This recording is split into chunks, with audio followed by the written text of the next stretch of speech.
τα εξωτικά ζώα γενικότερα είναι ανήθικο να τα παίρνουμε από τη φύση και να τα έχουμε σε ένα περιβάλλον οικιακό.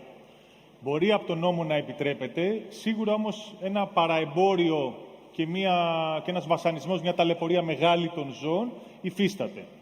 Να πάμε λίγο στα παραγωγικά ζώα, γιατί κτηνίατροι δεν είμαστε μόνο για τα μικρά ζώα, είμαστε και για τα παραγωγικά. Όλη η έννοια της ευζοίας των ζώων έχει ξεκινήσει από τα ζώα τα οποία τα τρώμε. Και τα τρώνε όσοι τα τρώνε, τέλος πάντων.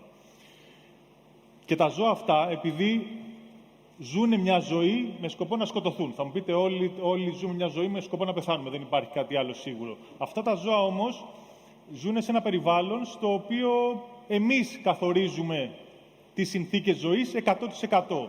Κάποια νούμερα, να σου πω μόνο, ότι στο δυτικό κόσμο, όσοι είμαστε εδώ τέλος πάντων, κατά μέσο όρο είμαστε υπεύθυνοι για όλη μας τη ζωή, για 600 κοτόπουλα, 30 πρόβατα, 30 γουρούνια, ένα μικρό κοπάδι από 5 αγελάδες και 3 ποντίκια, έναν αρουραίο για τη δημόσια υγεία, για αυτά που ψεκάζουμε γενικότερα, και 8 ποντίκια και αρουραίους για άλλους λόγους, βλέπετε πειράματα και όλα αυτά τα πράγματα. Για όλα αυτά τα ζώα είμαστε υπεύθυνοι όλοι αυτοί εμείς.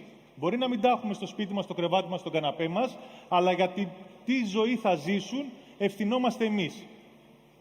Και μέχρι πρότινος πίστευαν οι επιστήμονες ότι ωραία, τι συνθήκες ζωής χρειάζεται να έχει μια αγελάδα για να ζήσει. Χρειάζεται 27 βαθμούς, τάδε υγρασία, τάδε τροφή, τάδε νερό. Τα κάνουμε όλα αυτά και βλέπουμε ότι η αγελάδα δεν πάει καλά. Τι συμβαίνει? Συμβαίνει ότι στη φύση το μόνο σταθερό είναι η αλλαγή.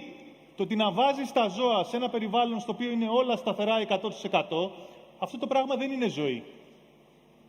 Το ηθικό κομμάτι των ανθρώπων είναι όλα τα ζώα και αυτά που φέρνουν στο πιάτο και πόσο μάλλον αυτά πρέπει να έχουν μια ζωή την οποία αξίζουν να ζήσουν.